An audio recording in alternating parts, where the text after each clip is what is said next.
আল্লাহ চাইলে ইউসুফ নবীকে একদিনেই বাদশাহী দিতে পারতেন, কিন্তু আল্লাহ দেন নাই। ছোটবেলায় কূপে ফেলছে, কূপ থেকে গোলাম বানিয়ে বাজারে গিয়ে বিক্রি করাইছে। ওখান থেকে রাজপ্রাসাদের মানুষ এসে কিনে নিয়ে ওনার ঘরে নিয়ে গেছে। ওখান থেকে বাদশা দেখছে, তারপরে এখানে হয়ে বাদশার ঘরে আসছে। আবার সেখানে জুলেখার কাহিনী হয়ে জেলখানায় গেছে। তারপরে এক সময় গিয়ে আল্লাহ তুমি চাইলে ডাইরেক্ট কথা দিতে পারতাম। রব বলে যে আমি ডাইরেক্ট কাজ পছন্দ করি না। আর প্রত্যেকটা নবী রাসূলের ভিতরে আমি আমার বান্দাদের জন্য জীবনের শিক্ষা রেখে দিয়েছি।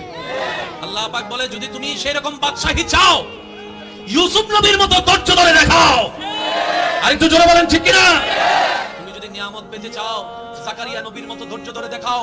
তুমি যদি ঈমানি পরীক্ষায় টিকতে চাও, ইব্রাহিম নবীর মতো পরীক্ষা দিয়ে দেখাও, পরীক্ষা দিয়ে দেখাও, পরীক্ষা দিয়ে দেখাও। প্রত্যেকটা নবী রাসূলের জীবন বান্দাদের জন্য সামনে এগিয়ে যাওয়ার এক একটা রাস্তা, আল্লাহর ওলিদের জীবন চরিত্র, সেটা আমাদেরকে চলার জন্য কৌশল শিখিয়ে দেয়। বলেন সুবহান।